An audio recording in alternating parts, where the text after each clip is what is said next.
Cafe. കലയുടെ സംസ്കാര സമന്വയ മുദ്രകൾ.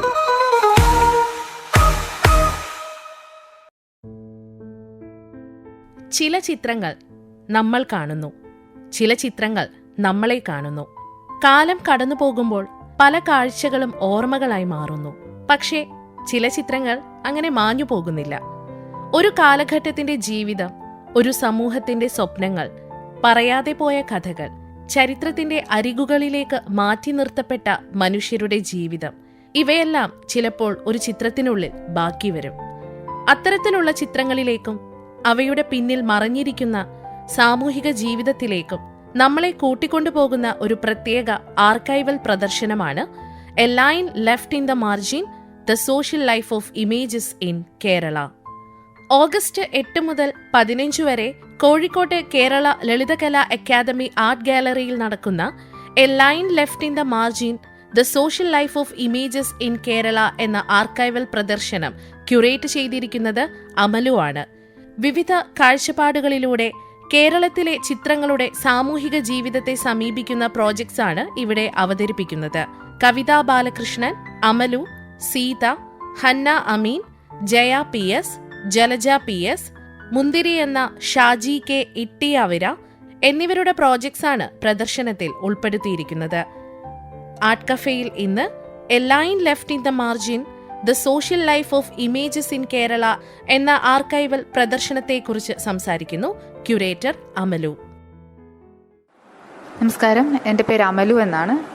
ഞാൻ Indian Institute of Space Science and ടെക്നോളജിയിലെ ഹ്യൂമാനിറ്റീസ് ഡിപ്പാർട്ട്മെൻറ്റിലെ ഗവേഷക വിദ്യാർത്ഥിനിയാണ്. ഈ ഷോ ഒരു ആർക്കൈവൽ ഷോ ആണ്. A line left in the margin എന്നാണ് ഈ ഷോയുടെ പേര്. കേരളത്തിലെ ദൃശ്യങ്ങളുടെ സാമൂഹിക ജീവിതം എന്താണ് എന്നുള്ളതാണ് ഈ ഷോയുടെ അന്വേഷണം. 8 പേർ ചേർന്ന് 13 പ്രോജക്റ്റുകളാണ് ഇവിടെ പ്രദർശിപ്പിക്കപ്പെട്ടിട്ടുള്ളത്. വിവിധങ്ങളായിട്ടുള്ള കൺസേണുകളെ മുൻനിർത്തി ആർക്കൈവുകളെ അടുക്കി അവതരിപ്പിക്കുക എന്നുള്ളതാണ് ഈ ഷോയുടെ ഒരു ലക്ഷ്യം. അതിൽ മാഗസിനുകൾ ഉൾപ്പെടും, മെമ്മോറാണ്ടങ്ങൾ ഉൾപ്പെടും, ഫോട്ടോഗ്രാഫുകൾ ഉൾപ്പെടും, കലാസൃഷ്ടികൾ ഉൾപ്പെടും. അങ്ങനെ വിവിധ തരത്തിലുള്ള മെറ്റീരിയലുകളെ നമ്മളിവിടെ പ്രദർശിപ്പിച്ചിട്ടുണ്ട്. ഈ മെറ്റീരിയലുകൾ എങ്ങനെയാണ് കലാചരിത്രത്തിലേക്കും കലാചരിത്രം എഴുത്തിലേക്കും കോൺട്രിബ്യൂട്ട് ചെയ്യുന്നതെന്നാണ് നമ്മൾ അന്വേഷിക്കുന്നത്. ഓരോ പ്രോജക്റ്റും കേരളത്തിലെ ഇമേജുകളുടെ സാമൂഹിക ജീവിതത്തിലേക്ക് വിരൽ ചൂണ്ടുന്നവയാണ്. കേരളത്തിലെ ദൃശ്യകലാകാരി കൂട്ടായ്മ സർക്കാരിന് സമർപ്പിച്ച മെമ്മോറാണ്ടത്തെ നമ്മളിവിടെ പ്രദർശിപ്പിച്ചിട്ടുണ്ട്. അത് എങ്ങനെയാണ് ഒരു മെമ്മോറാണ്ടം ആർക്കൈവൽ ഡേറ്റ ആവുന്നത് അല്ലെങ്കിൽ ആർക്കൈവൽ ഡോക്യുമെന്റ് ആവുന്നതെന്ന് ആലോചിക്കുമ്പോൾ അത് ഒരു കാലം വരെ മനുഷ്യർ അനുഭവിച്ചു പോന്നിരുന്ന കാര്യങ്ങളിൽ നിന്ന് അവർ സർക്കാരിനോട് സംസാരിക്കുകയാണ്. അപ്പോൾ അവർ അനുഭവങ്ങളുടെ ആർക്കൈവായിട്ട് അത് മാറുന്നു. മറ്റൊന്ന് ഒരുപക്ഷെ പീരിയോഡിക്കലുകളിലെ നമ്മുടെ മാസികകളിലെ ചിത്രങ്ങളെ മുൻനിർത്തിയുള്ള പ്രോജക്റ്റാണ്. ആനുകാലികങ്ങൾ എപ്പോഴും നമ്മളുടെ അനുദിന ജീവിതവുമായിട്ട് ബന്ധപ്പെട്ടതാണ്. അന്നന്ന് നടക്കുന്നത് അല്ലെങ്കിൽ ഒരാഴ്ചയിൽ നടക്കുന്നതെല്ലാം നമുക്ക് കിട്ടും അതിൽ നിന്ന്. അപ്പോൾ അവിടെ എങ്ങനെയാണ് ദൃശ്യങ്ങളുടെ ഒരു അനുദിനത്വം ഉണ്ടായിട്ടുള്ളത് എന്ന് നമ്മൾ അന്വേഷിക്കുന്നുണ്ട്. ഇങ്ങനെ പലതരത്തിലുള്ള പ്രോജക്റ്റുകളെ നമ്മളിവിടെ അവതരിപ്പിക്കുന്നുണ്ട്. പ്രൊഫസർ MB നാരായണനാണ് ഈ ഷോ ഉദ്ഘാടനം ചെയ്തത്. അടുത്ത ദിവസങ്ങളിലായി ട്രസ്പാസേഴ്സ് ആർട്ടിസ്റ്റ് കളക്റ്റീവ് മുൻപോട്ട് വയ്ക്കുന്ന ഒരു ചർച്ച ഉണ്ടായിരിക്കും. അവർ പൊതുവിടങ്ങളിൽ സ്ട്രീറ്റ് മ്യൂറൽസ് ചെയ്യുന്ന ഒരു ആർട്ടിസ്റ്റുകളുടെ കൂട്ടായ്മയാണ്. ഇനി ഉള്ള മറ്റൊരു പരിപാടി ഒരു ഓപ്പൺ ഫോറമാണ്. അത് 15-ാം തീയതി ആയിരിക്കും. ഗവേഷകർക്കും വിദ്യാർത്ഥികൾക്കും കലാസ്വാദകർക്കും പൊതുജനത്തിനുമൊക്കെ വരാനും ആ എക്സിബിഷനോട് സംവദിക്കാനും ഒന്നിച്ചിരുന്ന് സംസാരിക്കാനുള്ള ഒരു തുറന്ന വേദി എന്നുള്ള രീതിയിലാണ് നമ്മളതിനെ വിഭാവനം ചെയ്യുന്നത്. ഈ കാണുന്ന project labour rest and celebration എന്നാണ് ഈ പ്രോജക്റ്റിന്റെ പേര്. 2 വിമൻ റൈറ്റിംഗ് വിഷ്വൽ ആർട്ട് എന്നുള്ള പ്രോജക്റ്റിന്റെ ഭാഗമായിട്ട് ഞാനും കവിത ബാലകൃഷ്ണനും കൂടി ചേർന്നിട്ട് രൂപപ്പെടുത്തിയിട്ടുള്ള ഒരു പ്രോജക്റ്റിന്റെ ഭാഗമാണ്. ഇതിൽ നമ്മൾ ഫോട്ടോഗ്രാഫുകളാണ് ഉൾപ്പെടുത്തിയിട്ടുള്ളത്. ഇവിടെ ചിത്ര EG എന്ന ശില്പിയുടെ ഒരു പ്രോസസ്സിനെ, അവർ ശില്പം ചെയ്യുന്ന പ്രക്രിയയെ ഫോട്ടോഗ്രാഫുകളാക്കി അവതരിപ്പിച്ചിട്ടുണ്ട്. ശില്പം ഉണ്ടാക്കുന്ന ഒരു കലാകാരിയുടെ ഒരു പ്രോസസ്സിനെയാണ് നമ്മളിവിടെ റെപ്രസെന്റ് ചെയ്യുന്നത്. അതിന് തൊട്ടടുത്ത് തന്നെയാണ് ആർട്ടിസ്റ്റ് ദേവു നെന്മാറയുടെ ഒരു ഇമേജ് ഉള്ളത്. ദേവു നെന്മാറയുടെ ഫോട്ടോഗ്രാഫ് അതെടുത്തിട്ടുള്ളത് ആർട്ടിസ്റ്റ് ഉണ്ണികൃഷ്ണൻ C ആണ്.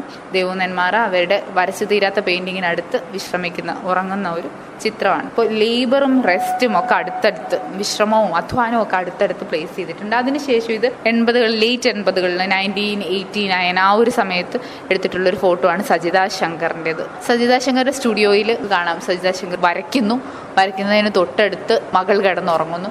അപ്പോൾ എങ്ങനെയാണ് ഈ ലേബറും കെയറും ഡൊമസ്റ്റിക് കെയറും ഒക്കെ ഒന്നിച്ച് പോകുന്നത് എന്നുള്ള ഒരു ആശയം മുന്നോട്ട് വയ്ക്കുന്നുണ്ട്. അതിനോട് ചേർന്ന് തന്നെയാണ് സെലിബ്രേഷൻ എന്ന് പറയുന്ന ആശയത്തെ കൊണ്ടുവരുന്നത്. എപ്പോഴും അധ്വാനവും വിശ്രമവും പോരാട്ടം സമരവും അതുപോലെ തന്നെ ആഘോഷവും ഒക്കെ ചേർന്നിട്ടുള്ളതാണ് കലാകാരി ജീവിതം.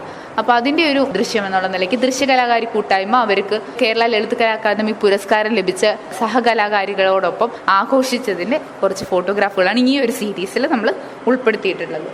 ഇതൊന്നും ഒരു സമഗ്രത നമ്മൾ ഓഫർ ചെയ്യാൻ ശ്രമിക്കുന്നില്ല. കേരളത്തിൻ്റെ കലാചരിത്രത്തെ സമഗ്രതയിൽ അവതരിപ്പിക്കുക, അല്ലെങ്കിൽ കേരള കലാചരിത്രത്തിൻ്റെ ആർക്കൈവിൻ്റെ സമഗ്രത, ഇതൊന്നും അല്ല വിഷയം.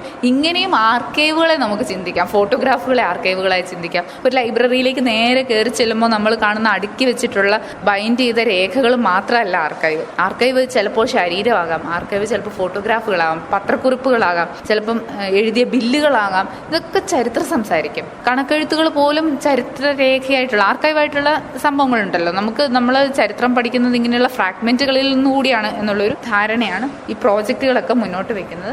കലാകാരർ അനുഭവിക്കുന്ന, ആർട്ടിസ്റ്റുകൾ അനുഭവിക്കുന്ന പ്രശ്നങ്ങളെ മുൻനിർത്തി അവർക്ക് റെപ്രസെൻറ്റേഷൻ കിട്ടുക, അവരുടെ ജീവിത നിലവാരം ഉയർത്തുക, അവർക്ക് കല നിർമ്മിക്കാനും കലയെപ്പറ്റി സംസാരിക്കാനും ഒക്കെയുള്ള ഇടങ്ങളെ ഉണ്ടാക്കുക, ഇത്തരം ആശയങ്ങളെ മുൻനിർത്തി ഉണ്ടാക്കിയ ഒരു മെമ്മോറാണ്ടമാണ്. ഈ മെമ്മോറാണ്ടം ഒരുപക്ഷെ കേരളത്തിലെ കലയുടെ പരിസ്ഥിതിയെ തന്നെ നമുക്ക് മനസ്സിലാക്കാനായിട്ടുള്ളൊരു ഡോക്യുമെൻ്റ് ആയിട്ട് മനസ്സിലാക്കാം. അതുകൊണ്ടാണ് ഇതൊരു ആർക്കൈവായിട്ട് നമ്മളിവിടെ പ്രദർശിപ്പിച്ചിരിക്കുന്നത്. ഇതിനെ ഒരു ബുക്കിൻ്റെ ഫോർമാറ്റിലാണ് നമ്മളിവിടെ ചെയ്തിരിക്കുന്നത്. Line left in the margin എന്ന ഈ ഷോയുടെ ടൈറ്റിൽ എഴുതിയിരിക്കുന്ന മുന്തിരി എന്ന ആർട്ടിസ്റ്റാണ്. ഒരു 10-30 വർഷത്തിന് മുമ്പ് തൻ്റെ കലാകാരൻ എന്ന തൊഴിലാളി ജീവിതം അവസാനിപ്പിച്ച ഒരു കലാകാരനാണ് മുന്തിരി. വർഷങ്ങൾക്ക് ശേഷം ആള് ബ്രഷ് കയ്യിലെടുക്കുന്നത് ഇത് എഴുതാൻ വേണ്ടിയിട്ടാണ്. അപ്പോൾ എഴുതുമ്പോൾ ഒന്ന് ഈ ഒരു മസിൽ മെമ്മറി ഉണ്ടല്ലോ, എഴുതി ശീലിച്ചതിൻ്റെ മസിൽ മെമ്മറി കാലങ്ങളായിട്ട് ശരീരം സൂക്ഷിച്ചു വെച്ചിരുന്നു. എഴുതുമ്പോൾ പഴയ ഓർമ്മകൾ വന്നു, വരയ്ക്കുന്ന ശീലം ഓർത്തെടുത്തു. ഇപ്പം ശരീരം കൂടി ഒരു ആർക്കൈവായി മാറുന്നുണ്ട്. മറ്റൊന്ന്, വരച്ചുകൊണ്ടിരിക്കുമ്പോൾ ആള് പറയുന്നുണ്ട് കയ്യിൽ ബ്രഷ് ഉരുളുന്നില്ല പഴയതുപോലെ, അല്ലെങ്കിൽ ഉപയോഗിച്ചിരുന്ന പണ്ട് എഴുതാൻ ഉപയോഗിച്ചിരുന്ന ഗൊറില്ല പൊടിയായിരുന്നു, അത് മണ്ണെണ്ണ ചേർത്ത് എഴുതുകയായിരുന്നു ചെയ്തിരുന്ന പോസ്റ്റർ. അപ്പോൾ ഈ ഓർമ്മകൾ ഒരു ആർക്കൈവാണ്. ഒരു വ്യക്തിയുടെ ഓർമ്മകളും എങ്ങനെ ആർക്കൈവ് ആകുന്നു, ഒരു തൊഴിലാളി ജീവിതത്തിൻ്റെ, കലത്തൊഴിലാളി എന്നുള്ള ഒരു ജീവിതത്തിൻ്റെ ആർക്കൈവ് ആകുന്നത് എങ്ങനെ എന്നൊക്കെ നമുക്ക് കാണിച്ചു തന്നൊരു വർക്കായിരുന്നു മുന്തിരിയുടേത്. ഷാജി കെ ഇട്ടിയവിര എന്നാണ് പേര്. മുന്തിരി എന്ന പേരിലാണ് ആള് മുൻപ് വരച്ചിരുന്നത്. സബ്സ്യൂംഡ് ഐഡന്റിറ്റീസ് എന്നുള്ള ഈ പ്രോജക്റ്റിൽ നിങ്ങൾക്ക് കാണാവുന്ന ഫോട്ടോഗ്രാഫ്സിൽ നമുക്കറിയാം നമ്മളുടെ വഴി സൈഡിലൊക്കെയുള്ള ചെറുകിട വ്യവസായ സ്ഥാപനങ്ങളുടെ എല്ലാം ബോർഡുകൾ വൻകിട സ്ഥാപനങ്ങൾ സ്പോൺസർ ചെയ്തതായിരിക്കും. അതിന് താഴെ വളരെ ചെറിയ അക്ഷരത്തിലായിരിക്കും ഈ ചെറുകിട സ്ഥാപനങ്ങളുടെയൊക്കെ പേരുകൾ ഉണ്ടാവുക. എങ്ങനെയാണ് ഈ ചെറുകിട സ്ഥാപനങ്ങളുടെ സ്വത്വത്തെ, അവരുടെ ഐഡന്റിറ്റിയെ ഒരു വൻകിട സ്ഥാപനം അട്ടിമറിക്കുന്നത് അല്ലെങ്കിൽ വിഴുങ്ങുന്നത് എന്നുള്ള ഒരു ആലോചനയിൽ നിന്ന് ഉണ്ടായിട്ടുള്ള ഒരു വർക്കാണിത്. ഹന്ന അമീനിൻ്റെ പ്രോജക്റ്റാണ്. ഏതാണ്ട് 200ഓളം ഫോട്ടോഗ്രാഫുകൾ 14 ജില്ലകളിലായി ശേഖരിച്ചിട്ടുണ്ട്. അതിനെയാണ് ഇവിടെ പ്രസൻറ്റ് ചെയ്തിരിക്കുന്നത്. ഒന്നാലോചിച്ചാൽ മുന്തിരിയുടെ ആ വർക്കും ഈ വർക്കും അടുത്തടുത്ത് വെക്കുമ്പോൾ ബോർഡുകളുടെയൊക്കെ സ്വഭാവം കാലക്രമേണ ഇങ്ങനെ മാറിയിട്ടുണ്ട്. അവിടെ കലത്തൊഴിലാളികൾ കലയെന്നുള്ള ഈ തൊഴിൽ വിട്ട് മറ്റ് രീതികളിലേക്ക് അവരുടെ പ്രാക്ടീസിനെ മുന്നോട്ടെടുക്കുകയും ചിലരൊക്കെ ഉപേക്ഷിക്കുകയും ചെയ്തു പോന്നിട്ടുണ്ട്. ഇതിനെയൊക്കെ ചേർത്ത് വെച്ച് വായിക്കാനും സാധിക്കുന്നതാണ്. ഡോക്ടർ കവിതാ ബാലകൃഷ്ണൻ എന്ന കലാചരിത്രകാരിയുടെ പ്രോജക്റ്റാണ് വായനാ മനുഷ്യൻ. വായനാ മനുഷ്യൻ്റെ കലാചരിത്രം എന്നൊരു പുസ്തകം കൂടിയുണ്ട്. അപ്പോൾ വായനാ മനുഷ്യൻ പഠിച്ചിരിക്കുന്നത് കേരളത്തിലെ ആനുകാലികങ്ങളിലെ ചിത്രങ്ങളുടെ ഒരു ചരിത്ര ജീവിതവും അതെങ്ങനെ വായനക്കാരൻ എന്ന സബ്ജക്റ്റിവിറ്റിയുമായി എൻഗേജ് ചെയ്തു എന്നുള്ളതിൻ്റെ ഒരു ചരിത്രവുമാണ്. ഈ പ്രോജക്റ്റിൻ്റെ പേര് the art historians commune minutes of A meeting that never happened എന്നാണ്. നമുക്ക് കലാകാരരുടെ കൂട്ടായ്മകളുണ്ട്. കലാകാരന്മാർ ഒന്നിച്ചിരിക്കുക, കലാകാരികൾ ഒന്നിച്ചിരിക്കുക, അവർ ഒന്നിച്ച് കലാപ്രവൃത്തിയിൽ ഏർപ്പെടുക, ചർച്ചകൾ ഉണ്ടാവുക, ചേർന്ന് വർക്ക് ചെയ്യുക. ഇങ്ങനെയുള്ള സാഹചര്യങ്ങൾ നമുക്ക് എല്ലാ കാലത്തും ഉണ്ടായിട്ടുണ്ട്. ഒരുപാട് കലാകാര കൂട്ടായ്മകളുണ്ട്. നമുക്ക് കലാചരിത്രകാരർ അല്ലെങ്കിൽ ഇന്റലക്ച്വൽ ആയി ചരിത്രത്തെ സമീപിക്കുക, കലയെ സമീപിക്കുക ഒക്കെ ചെയ്യുന്ന, എഴുത്തിലൂടെ കലയെ സമീപിക്കുകയൊക്കെ ചെയ്യുന്ന ആളുകൾക്ക് കൂട്ടായ്മകളുണ്ടോ? ആ കൂട്ടായ്മകൾ ഉണ്ടെങ്കിൽ അതിൻ്റെ സ്വഭാവം എന്ത്, ഇല്ലെങ്കിൽ അതിൻ്റെ കാരണങ്ങൾ എന്ത് എന്നൊക്കെ അന്വേഷിക്കാനായിട്ടുള്ള ഒരു തുടക്കം മാത്രമാണ് ഈ ഒരു വർക്ക്. പൊതുവെ അങ്ങനെയുള്ള കൂട്ടായ്മകളുടെ ഒരു അഭാവം നമ്മളുടെ സമൂഹത്തിൽ വളരെ കാര്യമായി നിലനിൽക്കുന്നുണ്ട് എന്നുള്ളൊരു പശ്ചാത്തലത്തിലാണ് ഒന്നിച്ചു പാർക്കുകയും ആശയങ്ങളെ കൈമാറുകയും ഒക്കെ ചെയ്യുന്ന കലാകാരരുടെ കൂട്ടായ്മകൾ പോലെ കലാചരിത്രകാരർക്കും കൂട്ടായ്മകൾ ഉണ്ടായാൽ നന്നായി എന്നുള്ള ഒരു ആലോചനയിൽ നിന്നിട്ടാണ്. അപ്പോൾ അവിടെ ഉള്ള വളരെ പ്രശ്നഭരിതമാകുന്ന ഏതൊക്കെ തലങ്ങളുണ്ട് എന്നുള്ള ആലോചനയിൽ നിന്നുകൂടിയാണ് ഈ വർക്ക് വരുന്നത്. കോൺട്രഡിക്ഷൻ എന്നൊരു വർക്ക് വരുന്നത് കവിതാ ബാലകൃഷ്ണൻ, ചിത്ര സുധാകരൻ, സുധ KF എന്നീ ആർട്ടിസ്റ്റുകൾ ഒന്നിച്ചിരുന്ന സംഭവിച്ചിട്ടുള്ളതാണ്. ഇതിനകത്ത് പലപ്പോഴും അവരുടെ സംഭാഷണങ്ങളുടെ ശകലങ്ങളുമൊക്കെയാണ് ഇവിടെ സൂചിപ്പിച്ചിട്ടുള്ളത്. ആർക്കൈവിനെ നമുക്ക് എങ്ങനെയൊക്കെ സമീപിക്കാം? ആർക്കൈവിനെ നമുക്ക് ഗവേഷണത്തിൻ്റെ ബുദ്ധിയിൽ ഇങ്ങനെ സമീപിക്കാം. ആർക്കൈവിനെ നമുക്ക് ഒരു കലാകാരരുടെ ബുദ്ധിയിൽ സോഷ്യൽ പാരഡിയൊക്കെ ആയിട്ട് സമീപിക്കാം. അപ്പോൾ ഈ ഒരു ഫോട്ടോ റൊമാൻസ് അങ്ങനെ അച്ചടി ചിത്രങ്ങളെ പാരഡി ചെയ്തുകൊണ്ട് ഒരു കൊളാഷിൻ്റെ രൂപത്തിലൊക്കെ ആക്കി അതിനെ ക്രിയേറ്റീവായിട്ട് റീവർക്ക് ചെയ്യുകയും ഒക്കെ ചെയ്യുന്ന ഒരു വർക്കാണ് കോൺട്രഡിക്ഷൻ എന്ന് പറയുന്ന ഈ സീരീസ്. കേരളത്തിൽ നടന്നു വന്ന എക്സിബിഷനുകളുടെ ചരിത്രം പരിശോധിക്കുമ്പോൾ ഇതിൻ്റെ ഒന്നും കാറ്റലോഗുകൾ വെൽ ആർക്കൈവ്ഡല്ല. ഇവിടുത്തെ പഠന സ്ഥാപനങ്ങളിൽ പ്രവർത്തനങ്ങൾ, പലതരത്തിലുള്ള പ്രവർത്തനങ്ങൾ നടന്നു വന്നിട്ടുണ്ട്. ഇതിനൊന്നും ഉള്ള സിസ്റ്റമാറ്റിക് ആയ ആർക്കൈവുകൾ നമുക്ക് ലഭ്യമല്ല. കേരളത്തിലൊരു ലിറ്റിൽ മാഗസിൻ മൂവ്മെൻറ്റ് ഉണ്ടായിരുന്നു, സമാന്തര മാസിക പ്രസ്ഥാനം.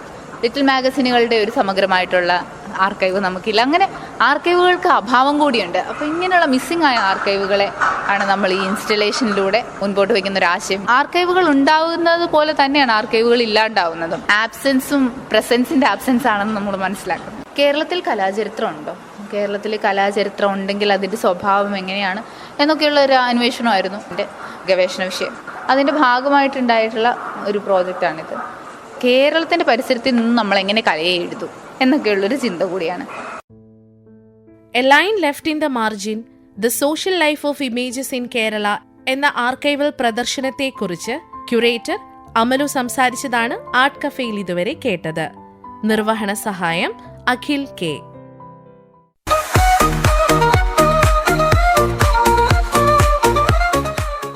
ആർട്ട് കഫേ കലയുടെ സംസ്കാര സമന്വയ മുദ്രകൾ.